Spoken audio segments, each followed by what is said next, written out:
गठन के रूप में भी बोला गया, उसमें मेंशन किया गया, ठीक है। लेकिन टीएससी की तर्ज पे आए हैं कि आपको याद होगा कि अनुसूचित जाति आयोग लास्ट जो आए थे सुधारी राम यहाँ राज्य में थे, वो भी एकमात्र अध्यक्ष थे, उसके साथ उनके साथ कोई भी सदस्य नहीं थे।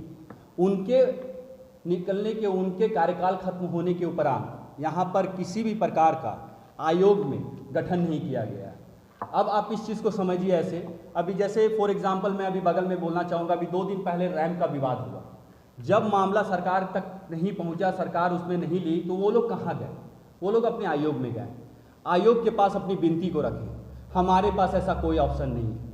हम अपनी बातों को कहाँ रखेंगे जब सरकार हमारी बात नहीं सुनेगी, हमारे लोगों की बात नहीं सुनेगी, जब प्रशासन हमारी बात नहीं सुनेगी? तो आयोग संविधान ने क्यों बनाया? आयोग संविधान में इसलिए बनाया गया क्योंकि जब प्रशासन आपके खिलाफ हो तो आयोग आपके संवैधानिक मूल्यों की रक्षा के लिए होगी। लेकिन वो आयोग आज 5 वर्षों से खाली है। उस आयोग के लिए हम लोग कई बार, हम लोगों ने सरकार को ज्ञापन दिया, कई बार सरकार को हम लोगों ने कहा, लेकिन आयोग के बारे में किसी प्रकार की कोई बातें नहीं हुई। आपको ज्ञात होगा टोटल पॉपुलेशन का 50 लाख की संख्या अनुसूचित जाति की है। उस 50 लाख की संख्या में हमारे जो 3.5 करोड़ की संख्या के 50 लाख में 81 विधायक में 9 विधायक अनुसूचित जाति के हैं। लेकिन वो 9 विधायक में एकमात्र विधायक हैं जो वित्त मंत्री है, सेकंड लेवल के मंत्री हैं, उन्होंने बात रखी।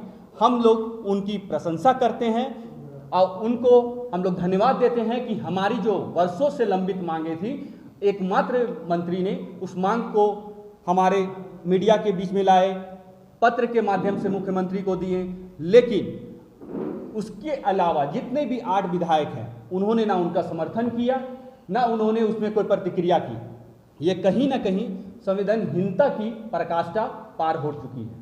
क्या 50 लाख की प्रतिनिधित्व करने वाले 9 विधायक और जो अनुसूचित जाति के रिजर्व सीट से ही जीत के आए हैं, उसमें एक ही विधायक ने कहा, बाकी क्या पूरे झारखंड में कोई लीडर्स नहीं है जो इस बारे में प्रतिक्रिया करे? हम लोग सभी लोग हमेशा ये मांग रही है, हम नेता किसी भी पार्टी का हो, अगर उनके साथ दुर्व्यवहार होता है तो हम लोग हमेशा उनके साथ खड़ा रहते हैं।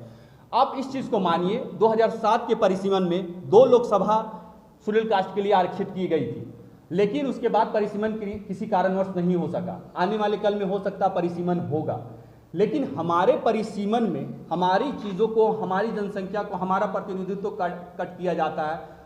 आप देखे होंगे मेयर के चुनाव में हमारी सीट आरक्षित की गई थी, उसको चक्रानुक्रम के आधार पे जो रखा गया था, तो जनसंख्या के आधार पे टीएससी से अनुशंसा करके फिर उसे आरक्षित शेड्यूल ट्राइब के लिए की गई। तो हमें कोई उससे दिक्कत नहीं है, ठीक है। यहाँ के लोग हैं, मूल निवासी है, एसटी भी हमारे भाई है, लेकिन हम भी अपनी मूल्यों की रक्षा के लिए, अपने संवैधानिक रक्षा के लिए, हम भी अपनी लड़ाई के लिए हैं।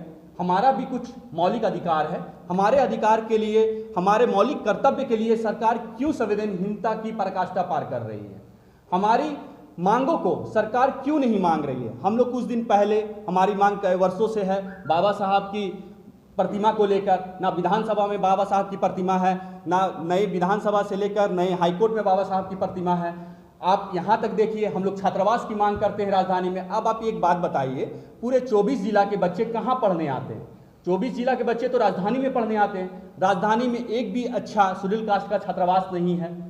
तो ये कहीं ना कहीं ये बाकी जो चीज़ें हैं हमारे समाज की, बहुत सारे बंधु अपनी अपनी बातों को और रखेंगे। हम लोग बस इतना कहना चाहते हैं आप लोग के माध्यम से सभी नेताओं को, सभी विधायकों को और अन्य सभी मंत्रियों को, कि हमारे बोर्ड के माध्यम से आप सदन में गए हैं, सदन में हमारा 1/10वां हिस्सा है।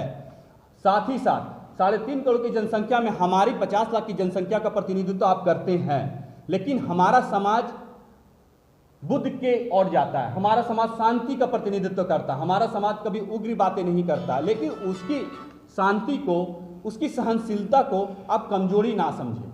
इसलिए कमजोरी ना समझे क्योंकि हम लोग अगर मांग सकते हैं तो हम लोग आंदोलन भी कर सकते हैं, हम लोग सरकार का विरोध भी कर सकते हैं, और हमारे समाज के लिए, हमारे समाज की लड़ाई के लिए अगर संपूर्ण समाज अगर एक हो जाता है तो कहीं ना कहीं ये बात मान के चलिए कि फिर सरकार डगमगा जाएगी, सरकार जिस जगह पे है दोबारा जो आई है 2.0 शायद अगली बार ना आ पाए।